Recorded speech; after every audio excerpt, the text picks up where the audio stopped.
18 ಲಕ್ಷ ಅಲ್ಪಸಂಖ್ಯಾತರ ಮತದಾರರು ಇದ್ದಾರೆ. ಪ್ರಜಾಪ್ರಭುತ್ವದಲ್ಲಿ ಮೇಲ್ಮನೆ ಅತಿ ಮಹತ್ವವಾದ ಒಂದು ಅಂಗ. ಈ ಮೇಲ್ಮನೆಗೆ ಸ್ವತಂತ್ರ ಸಂಖ್ಯೆ 79 ವರ್ಷ ಆದರೂ ಸಹ ಕೇವಲ ಕೆಲವೇ ಜನ ಅಲ್ಪಸಂಖ್ಯಾತರನ್ನ ನಾಮನಿರ್ದೇಶನ ಮಾಡಿದ್ದು ಕಂಡುಬರುತ್ತದೆ. ತಮ್ಮ ಗೊತ್ತಿದೆ,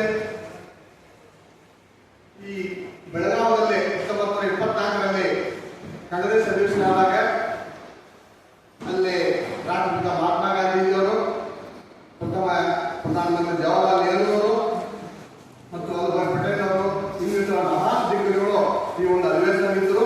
ಆ ಅಧಿವೇಶನದಲ್ಲಿ ನೇತೃತ್ವವನ್ನು ವಹಿಸಿದಂತಹ ಖಾದಿರ್ ಸಾಬ್ ಶೇಖ್ ಇವರ ಜವಾಬ್ದಾರಿ ಬಹಳ ಇತ್ತು. ಅಂತ ಜವಾಬ್ದಾರಿ ನಿಭಾಯಿಸಿದ ಖಾದರ್ ಸಾಬ್ ಮೊಮ್ಮಗ ಇವತ್ತ ಶೇಖ್ ಸಾಬ್ ಪಕ್ಕದಾಗಿದ್ದಾರೆ. ಇವರು ಆಗಿನ ಮುಂಬೈ ಪ್ರಾಂತ್ಯದಲ್ಲಿ ಶಾಸಕರು ಸಹ ಆಗಿದ್ದರು, ಸ್ವತಂತ್ರ ಸೇನಾನಿಗಳು ಆಗಿದ್ದರು. ಇಂಥ ಒಬ್ಬ ಮೇಧಾವಿ ಮೊಮ್ಮಗ ಇವತ್ತ ನಮ್ಮ ಮಧ್ಯೆ ಇದ್ದಾರೆ. ಅವರು ಗೋಕಾಕ್ನವರು ಅಬ್ದುಲ್ ನಜೀರ್ ಶೇಖ್ ಸಾಬ್ ಅಂತೇಳಿ. ಇವರು ಸಹ ಕಳೆದ 40 ವರ್ಷಗಳಿಂದ ಕಾಂಗ್ರೆಸ್ನಲ್ಲಿ ವಿವಿಧ ಹುದ್ದೆಗಳನ್ನು ಅಲಂಕರಿಸಿ 16 ವರ್ಷಗಳಿಂದ ಕಾಂಗ್ರೆಸ್ ಅಧ್ಯಕ್ಷರಾಗಿ, ಗೋಕಾಕ್ ನಗರಸಭೆಯ ಅಧ್ಯಕ್ಷರಾಗಿ, ಗೋಕಾಕ್ ಅಭಿವೃದ್ಧಿ ಪ್ರಾಧಿಕಾರದ ಅಧ್ಯಕ್ಷರಾಗಿ ಮತ್ತು ವಿವಿಧ ಸಂಘ ಸಂಸ್ಥೆಗಳ ಅಧ್ಯಕ್ಷರು ಪದಾಧಿಕಾರಿಗಳಾಗಿದ್ದಾರೆ.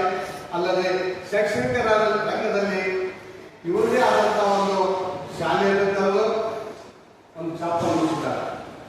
ಈ ಶೈಕ್ಷಣಿಕ ರಂಗದಲ್ಲೂ ಸಹ, ಸಾಮಾಜಿಕ ಧಾರ್ಮಿಕದಲ್ಲೂ ಸಹ ಇವರು ಸಾಕಷ್ಟು ಕೆಲಸ ಮಾಡಿದ್ದಾರೆ.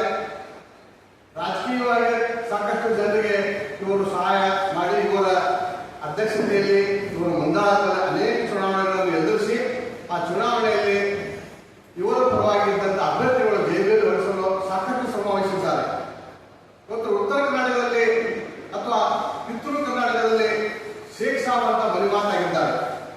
ಇಂಥವರಿಗೆ ಮುಂಬರುವ ವಿಧಾನ ಪರಿಷತ್ತಿಗೆ ಮೇಲ್ಮನವಿಗೆ ಸರ್ಕಾರದ ನಾಮ ನಿರ್ದೇಶನ ಮಾಡಿದಲ್ಲಿ ಈ ಕಿತ್ತೂರು ಕರ್ನಾಟಕಕ್ಕೆ ಇಲ್ಲಿವರೆಗೂ ಯಾವುದೇ ಒಂದು ನಾಮ ನಿರ್ದೇಶನ ಲಭಿಸದೇ ಇದ್ದಾಗ ಇಂಥವ್ರು ನೇಮಕ ಮಾಡಿದಾಗ ಅಲ್ಲಿ ಅಲ್ಪಸಂಖ್ಯಾತ ಜನತೆಗೆ ಅನುಕೂಲ ಆಗ್ತದೆ ಹೇಳ್ಬೋದು.